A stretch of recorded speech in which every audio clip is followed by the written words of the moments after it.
Yeah, we're back at the Grassy Knoll. Bringing us back in was the Hermit of Mink Hollow, an area I used to frequent every so often. That would be called Woodstock, New York. With us for the first and for the second hour is Philip D. Collins, who's written a number of articles which are just absolutely fascinating. We'll talk more about where you can find them. He's also authored a book with his brother, who will be on the show as well, as we try to evolve this whole idea into a series, and we're going to do that. And the book is The Ascendancy of the Scientific Dictatorship, an examination of epistemic autocracy from the 19th to the 21st century. You know, when you guys get together, I'm guessing here, Phil, with the family, I wonder what kind of conversation you have around the dinner table. It's kind of interesting, I'll tell you that. Wow. Yeah. You guys are no fun to play Scrabble with. Oh, God. Yeah, the parties really, they're not all they're cracked up to be. All right, now we'll get down to the nitty-gritty, and that is, I pose this question, and I like to open up the second hour, though we are some 13 minutes after that, with the question, which I would ask you to answer: is there any such thing as science fiction? I would have to say that no. I mean, really, science fiction, really, and I think I pretty much encapsulate the way I view it in the title of one of my latest arguments. It's fiction as a precursor to fact. It's basically a lot of it is allegorized representations, versions of the elites' religious doctrine, of plans that they wish to see tangibly enacted. I mean, there are a few crucial exceptions. For instance, John Carpenter, who I think a lot of folks would consider a sci-fi director of sorts. Right. In films like They Live, he's actually done a great deal to shed light on the semiotic deceptions of the elite. But for the most part, writers like Aldous Huxley, H.G. Wells, especially Arthur C. Clarke, Gene Roddenberry, people like these have basically been instrumental in the promulgation of the elite's religious doctrine, and also comfortably acclimating the populace to accept the coming events that the elites have scheduled for us to experience. So we could assume that some of these writers, to whom we ascribe such imaginative powers, actually were privy, probably, to what was going on in R&D in a number of areas of experimental testing. Yes, absolutely. Well, you for instance, take H.G. Wells and everything. First, H.G. Wells has been alleged to have been a Freemason. I believe he was referred to as Brother Wells in a American Freemasonic publication, although many Freemasons reject that notion that he is a Freemason. Whatever the case may be, we do know that he was a Fabian socialist, that he was a member of the Secretive Coefficients Club, and what have you. But in his book, The Shape of Things to Come, which not only is science fiction, but is really a polemic on behalf of a technocratic world government. It's really in favor of a ruling elite. Wells places the city of London as he basically depicts it as the entity that's responsible for tying together the world economic system. And we now know that the city of London is the international center of banking and culture. But bear in mind, this was back in 1933. Wells also predicted World War II beginning somewhere in 1940. A little bit off the mark, but not really, not right. bad at all. Right. And it takes place in Poland with basically a contrived grievance between Polish Jews and Nazis. He also really accurately depicts World War II as a extremely bloody period, and sets the date for ending the conflict in 1949. And again, not quite on, but not bad. I mean, that's only 4 years difference and everything. So what this suggests to me, and should suggest to the astute reader, is that Wells was privy to certain information, and was probably providing his fuzzy and his fuzzy but somewhat best guess at what the elite had planned for years to come. Well, he also was in a group that included Cecil Rhodes. Absolutely. And, his idea and the wills which he had were dedicated to what Lord Milner, and his kindergarten group enforced, and that is to advance the idea of an Anglo-American ruling class over the world. Absolutely. So when you see Wells carry on like this, I mean, he is definitely an exponent of this idea. Absolutely. And if you want to really see a modern incarnation of a Wellesian concept, or, well, maybe not entirely a Wellesian concept, but certainly related to Wells, you need only look to the neoconservatives that are kind of in power right now in Washington. Throughout the shape of things to come, Wells constantly refers to technocracy and the technocratic movement.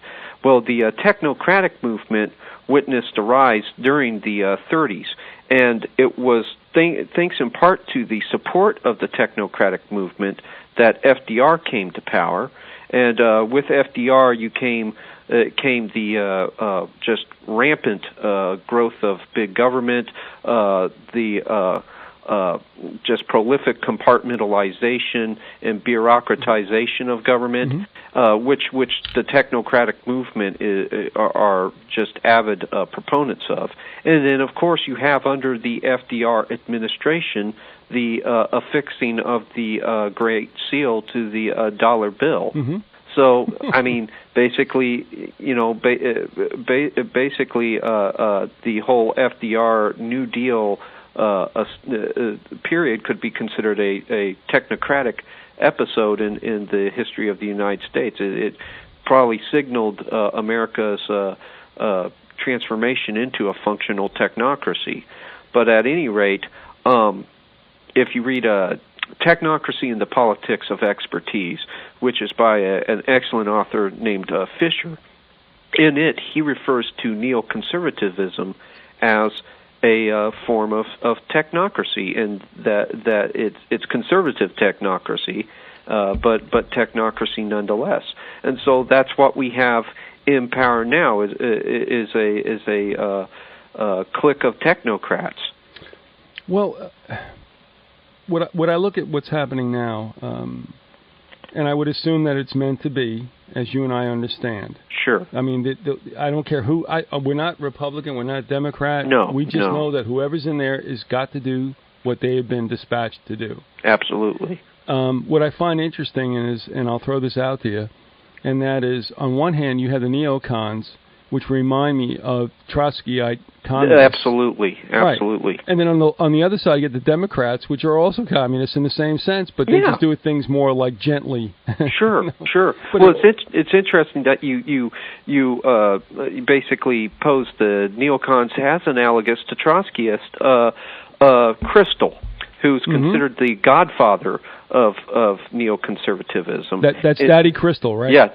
Okay. He basically confessed in his book, I think it's Neoconservatism, an autobiography of an idea, or I might be paraphrasing the title incorrectly, but he basically candidly, openly confessed to being a Trotskyite, and of his time with the young Trotskyist, he said he had not one regret and was just unrepentant. So, I mean, Trotskyist thinking is very much replete throughout neocon doctrine also, because you have the Trotskyist quasi-imperialist doctrine of spreading abroad and moving, expanding the borders of Marxism. to the other nations.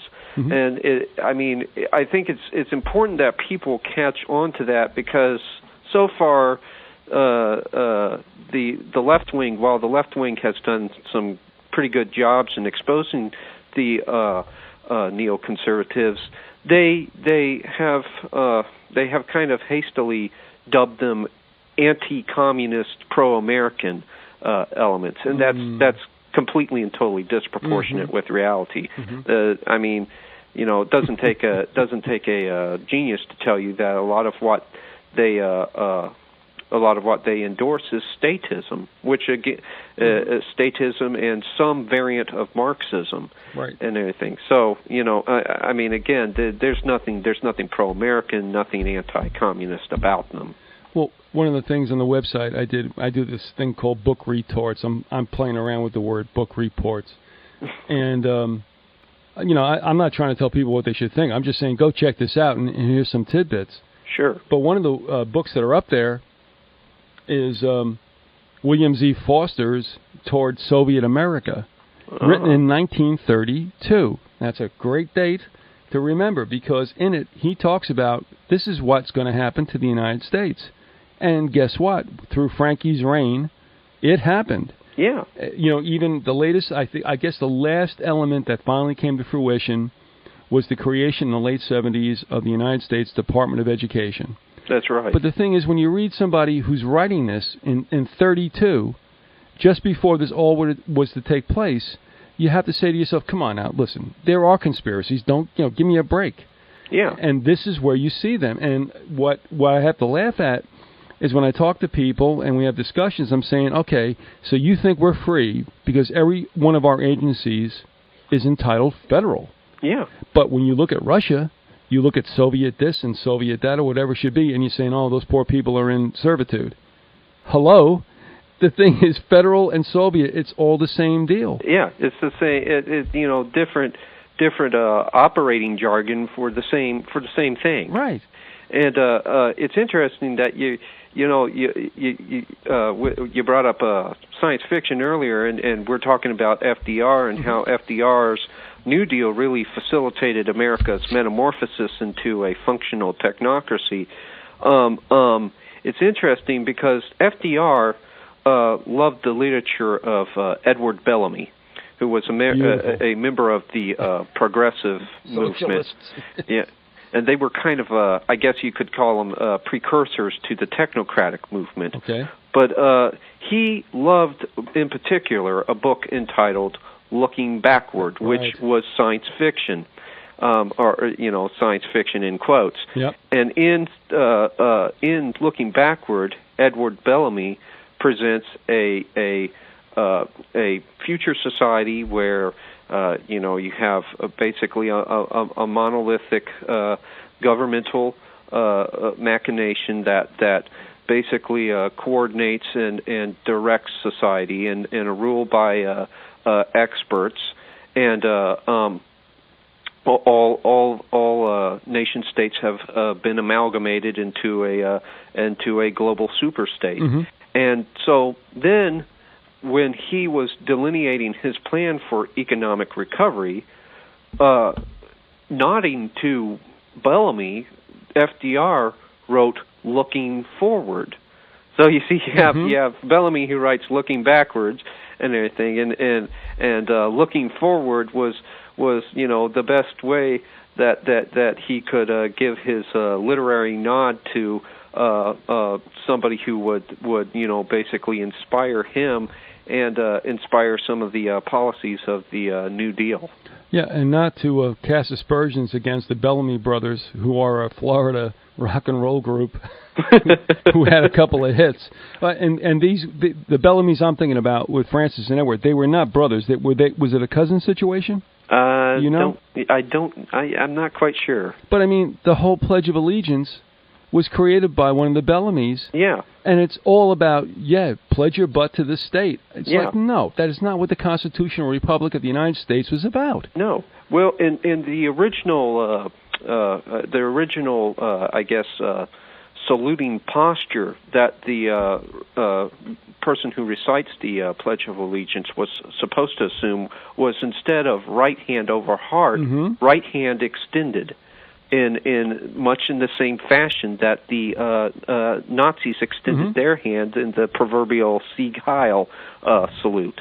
Right, which was absolutely disappeared after World War II. Yes, absolutely. I don't know if you're familiar with this gentleman, but he's been on the show. He's done a great work, Rex Curry.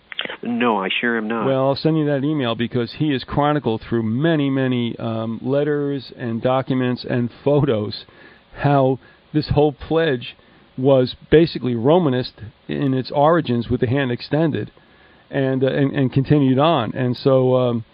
yeah, and I mean, I want to believe that the Pledge of Allegiance is patriotic, but really, the guy who wrote it did not have in mind individual freedom, but, sacrifice to the state. Absolutely. Well, and again, it's the question of connotative meaning versus denotative meaning. I mean, you look at the wording, and it seems, innocuous enough and everything, because of course I would more than pledge my support to a constitutional republic and everything, but I'm not about to pledge myself to any state, pledge myself mind, body, and soul to it and everything. Which I mean, if you look at the progressive movement of Edward Bellamy and everything, which again was a precursor to the technocratic movement, the idea is always inherently collectivist, the subordination of the individual to the collective, and the many always out to I guess quote Roddenberry, the needs of the many always outweighed the needs of the few, right, and everything. So I mean, that's the underlying rationale and the underlying paradigm that seems to underpin some of the elements of the Pledge of Allegiance. We were with Phillip Collins, who's the author of a book with a really long title. I'm not going to go into this, but I tell you what, we have two of his articles up on Vyzygoth.com, one of which was co-authored with his brother Paul, who also has done an amazing work and will be with us, we really hope, for an installment of the series, which would be entitled The Magicians of Mutability. But I got to tell you, one of the shows we did a while back, Philip, was called American Union 2005, and it was based on the good work that Galen Ross had done. Are you familiar with Galen at all? Vaguely. He wrote didn't he write Elite Bloodlines or Room? Yes, you got it right. Yeah. Right. And his website, that phone's not for me, just ignore it. Yes, his website is, I believe, 4 RIE.com. Go check that out. But anyway, he was good enough. Anyway, we got a video from him about American Union 2005 and how all the powers that be in the United States, to include Madeleine Albright and Rockefeller, of course, wanted to see an integration economically of all 34 nations in the Western Hemisphere. Okay? Certainly. So what happened was, in one of these clips from C-SPAN, and that's where I believe Galen got that from, they're doing this lovey-lovey piece on the UN. And I got to tell you, with Roddenberry in mind, I taped this. I ripped the audio, and we did it in the show, and we played it 2 or 3 times back, and I'm saying, holy mackerel, if you can envision, Philip, the original Star Trek soundtrack, I mean, the music with the horns and stuff, it is in that film clip from 1949. That's amazing. And I mean, I challenge anybody to go look at that show, American Union 2005, and listen to that 6-minute beauty piece that they showed on the UN. And I mean, I looked at Harry, and Harry, is always willing to hit me over the head and saying, "You're crazy, it's coincidence." And he looked at me and he went, "Whoa." Yeah. So anyway, but here again, you talk about semiotics. Roddenberry was a one-world dude. Yeah. The Federation. Well, absolutely, and also to reiterate on the semiotic angle. Okay, in semiotics, there's 3 kinds of signs. One of which being icons. Icons are basically signs that resemble something else. Okay. Give us an example, please. I'm sorry? Can you give us an example? Sure. Hardcore? Okay, an icon is a good example of an icon is a statue. It resembles something that the statue was sculptured after, or a portrait. A portrait, say a portrait of George Washington, is the painter's approximation of George Washington's features. It may be very, very much, look very, very much like George Washington, but we know it isn't George Washington. It's an approximation, and it has iconic value. But at any rate, to give even a better example, the hand gesture that a lot of sex, drug, rock and roll musicians use, the horns? Where they hold the two horns aloft. Right. Has iconic similarity to the goat of Mendes. Right. Likewise, if you look at the symbol for the Federation, iconically, it is very, very similar to the symbol for the United Nations. And most of Gene Roddenberry's ideas, he even says that he got a great deal of them from elitist think tanks like the Rand Corporation. But one of the most damning bits of evidence that Gene Roddenberry has been responsible in promulgating elite thought was what he said in a book. I think it was called Star Trek Creator or something. It was written by a humanist by the name of Alexander.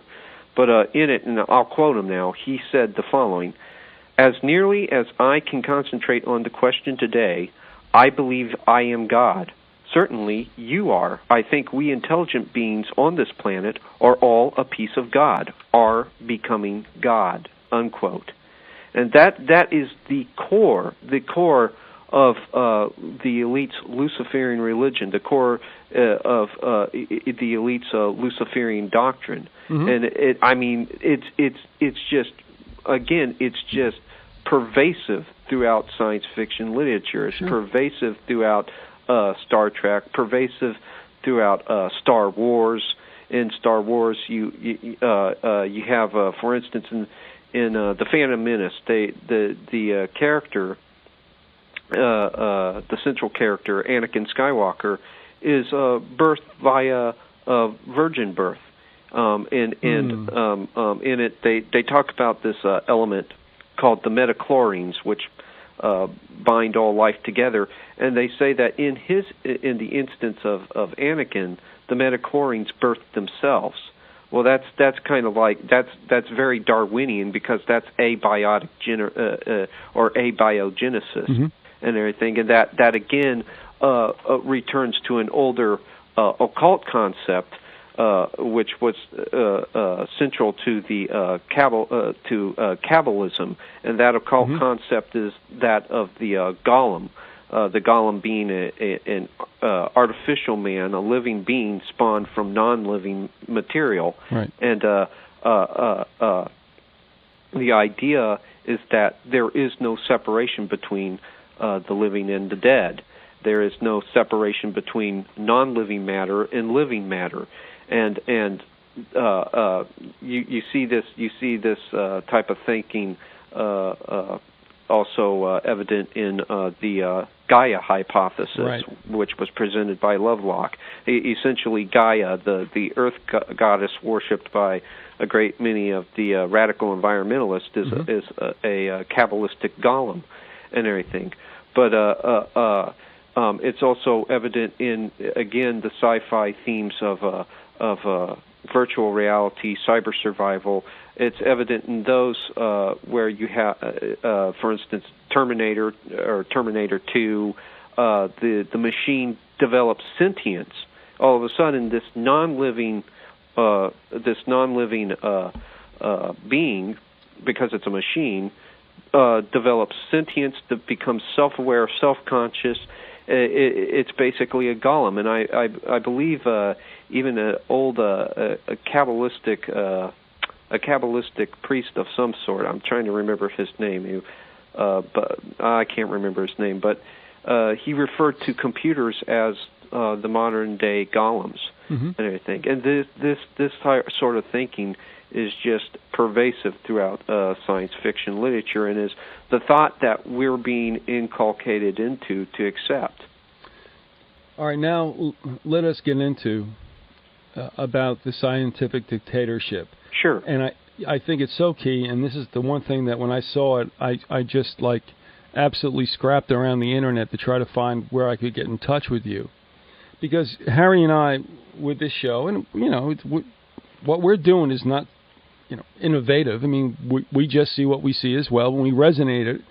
But, I mean, we're saying to people, hello, folks, guess what? Aldous Huxley was not kidding around when he wrote Brave New World or Brave New World Revisited. Yeah, and people should read those two books along with Orwell's, I think, Orwell's 1984, to find out exactly where we're going.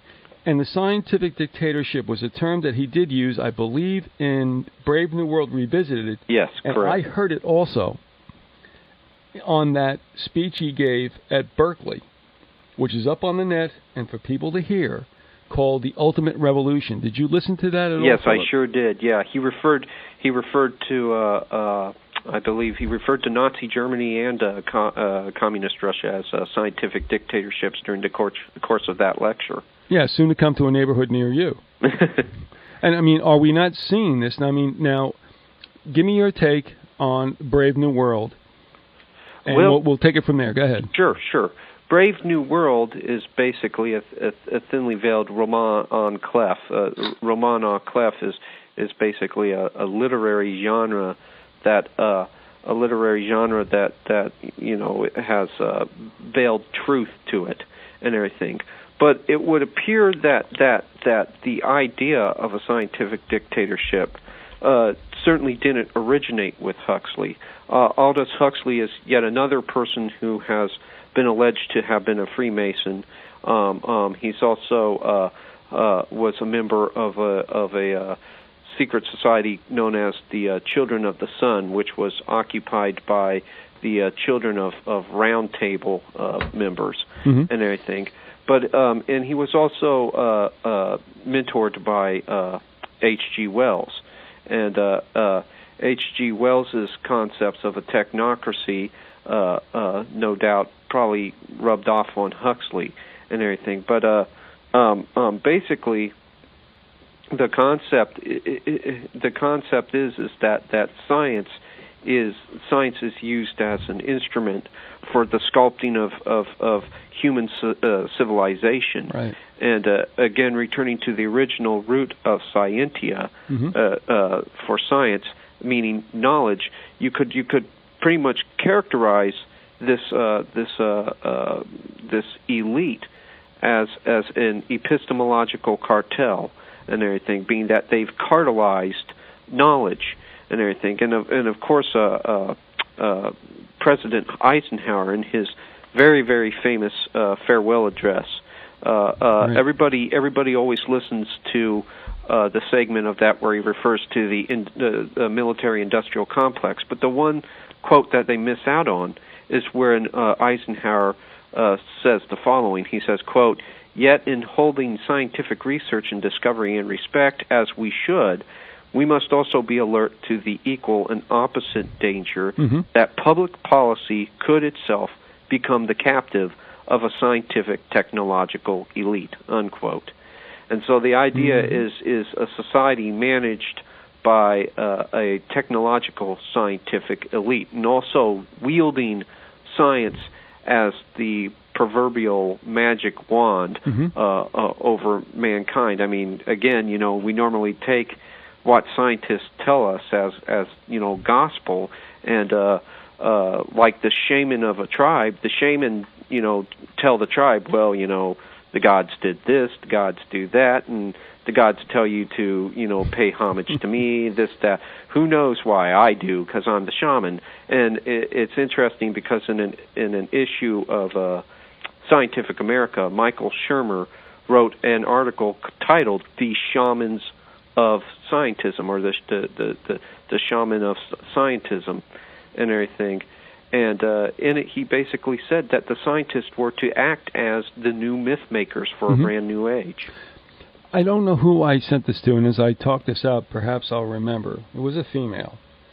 And I was saying about Huxley wasn't kidding, and that what we see now with genetic, modification and in vitro creation of life, that really what they can do is create a grunt population, if you will, to commit, or execute all the laborious functions they wish, while they themselves can ensure genetic purity. That's right.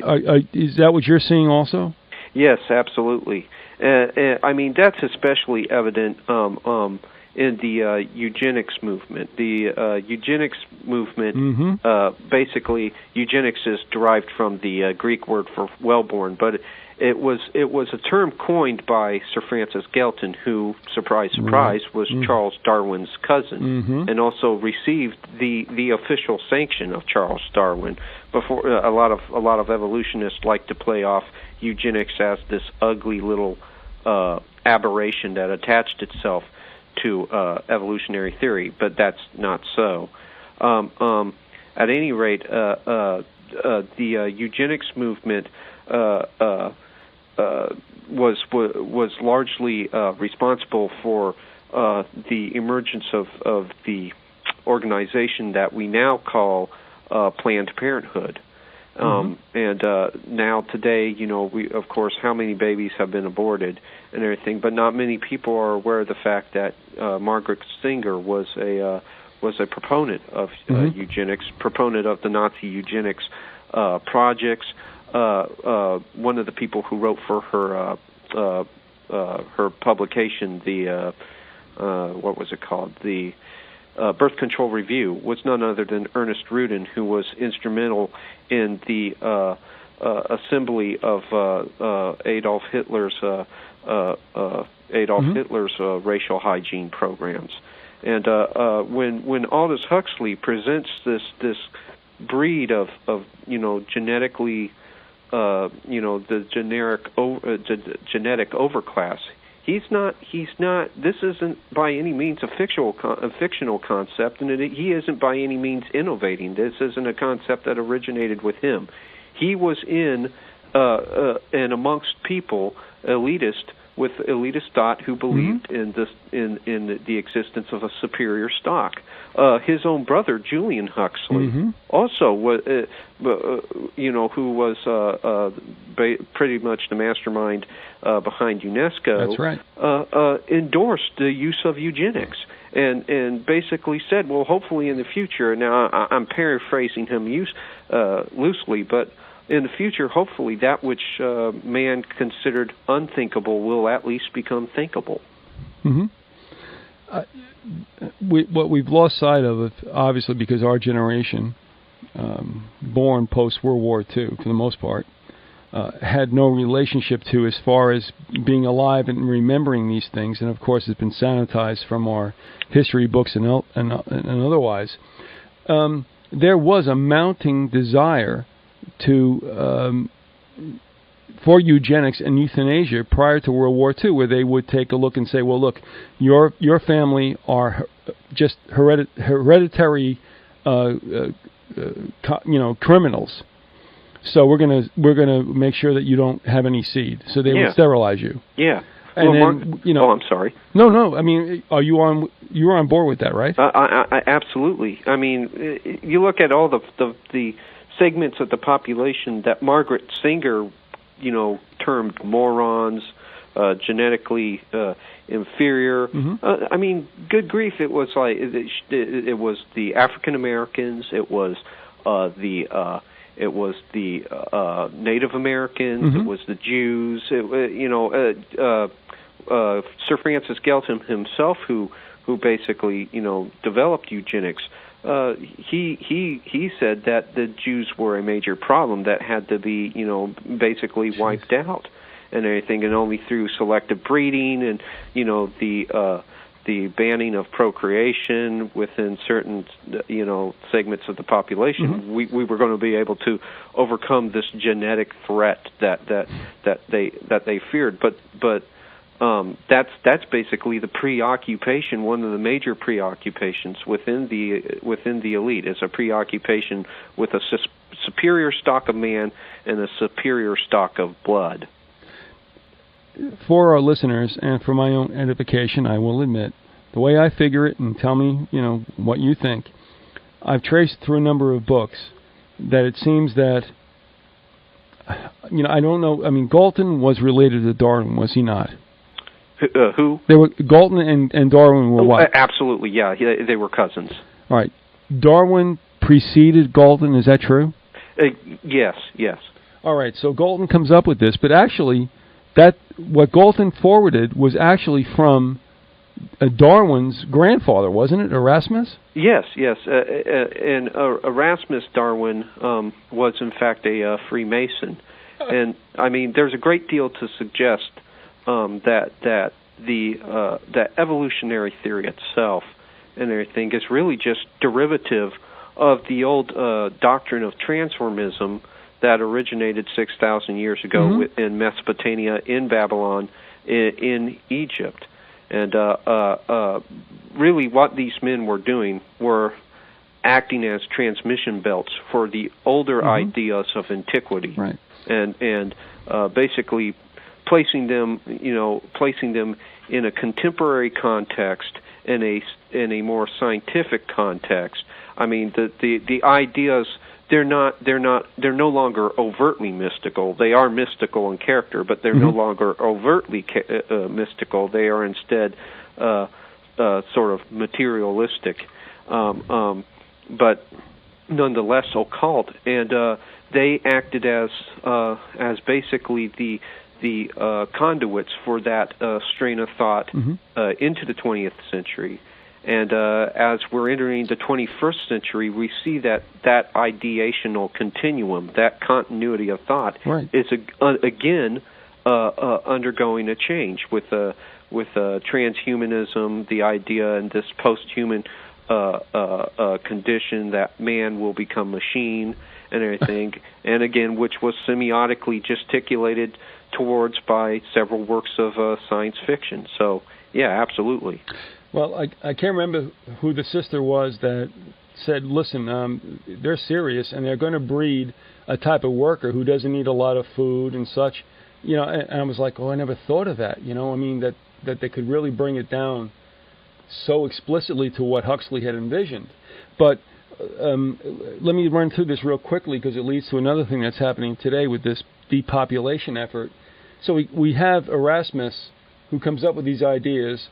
Francis Galton kind of runs with him. Charles Darwin picks him up, and then it goes to T.H. Huxley. Is that correct? Kind of, sort of. T.H. Huxley acted as Darwin's bulldog. I kind of get the idea, though, that some form of transformist doctrine was already circulating within Huxley's crowd, prior to his picking up the torch for Darwin and everything. But he certainly did run with the torch after Darwin, presented Origin on the Species. Well, what's missing in this continuum is the father of Aldous and Julian, but it seems that the breach was filled by H.G. Wells. Absolutely. Right, and then the Huxleys continue it, and here we are today, right? That's right, absolutely. In fact, you mapped it out very, very beautifully. And if I also may point out, T.H. Huxley was also a Freemason, and for no real good reason, he was made a fellow of the British Royal Society. That's so perfect. Yeah. Okay. But the British Royal Society kind of acted like as the headquarters for quite some time of the scientific technological elite.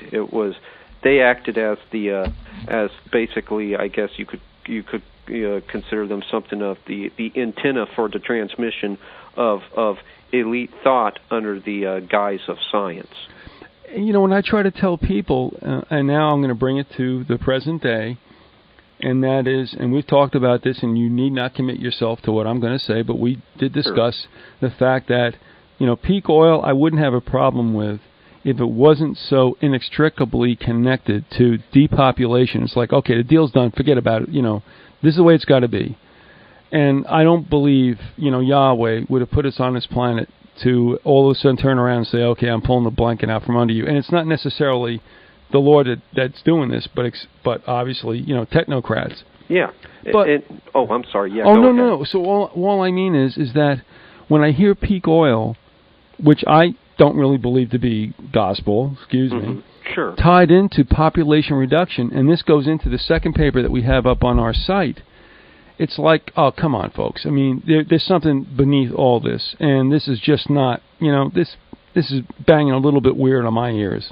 Yeah, and a good, I mean, first off, it proves to be just a little bit too convenient for the population control crowd. Boy. And secondly, much of the peak oil crowd continues to parrot the same eugenics crowd. They've quote the Darwins extensively, and the rationale that seems to be underpinning their beliefs is that the Creator, that Jehovah, is looking down upon us and now demanding that we evolve or die. And basically that was also the paradigm, the basic paradigm, the basic way of thinking of one of the spiritual gurus of Cecil Rhodes, a guy by the name of Winwood Reade. He was a theistic evolutionist. He believed in God, although he certainly didn't believe in an anthropomorphic God and everything, that a God that took part in the affairs of man, who was refining man through evolution and through the processes of nature. And he himself said, and this was his own mantra, his own little dictum, he said, "The law of nature is the law of death." And I mean, that preoccupation with death seems to be amongst many of these people that they want to discuss, reduction of the reduction of the population, carrying capacity, and then invariably we get to topics such as euthanasia, abortion, and everything. Again, it seems to be a preoccupation with death, and which is just absolutely morbid, sickening, and from my own personal standpoint is overtly satanic. Well, being a human being and realize that they're drawing down on humans, that might strike you that way. Yeah. And I agree. I mean, and I see Peter Singer now with all the books that are out there now about bioethics. Yeah, are carrying that strain from Sanger. That man, and I mean, he. You want to talk about a worm? He refers to, he refers to babies as neonates. That they're nothing but, they're nothing but mackerels, and that now, of course, now that they're outside of the womb, now we shouldn't find any problem with terminating their life, before a specific age. And again, this goes right back to the theme of man becoming God. Man, in his ascent to apotheosis, at the pinnacle of deification, will no longer be man. He will no longer be human, and thus to dehumanize certain segments of the population in the pursuit of this ultimate goal is not unthinkable to them. It is in fact just a given. It is in fact just one more necessary necessary evil in our evolutionary ascent. And once we enter this post-human era, once we cease to be humanity altogether, in the words of Nietzsche, once we overcome our humanity and everything, it will have no longer mattered. The segments of the population that we've exterminated, that we've sterilized, that we have basically worked into their graves will have been spit in the bucket. We are with Phillip Collins, who along with his brother Paul have written a number of books and articles about the scientific dictatorship and what we're facing.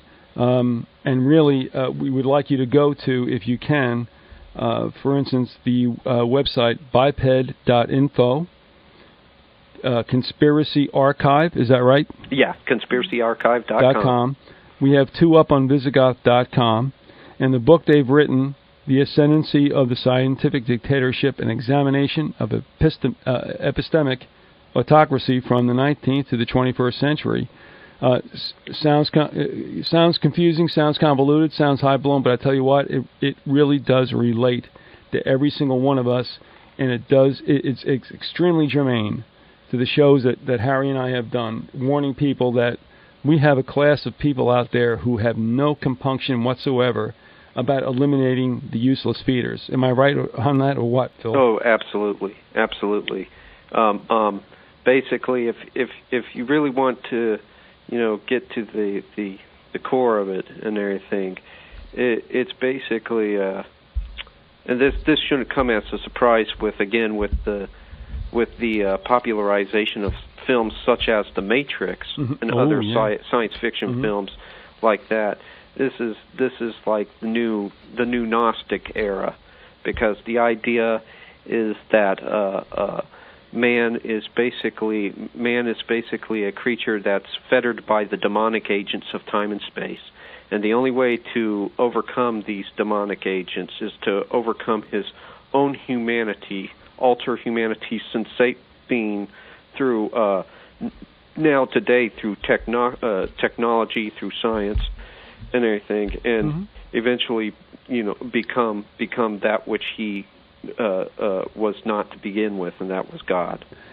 And we've seen this laid in literature for a century.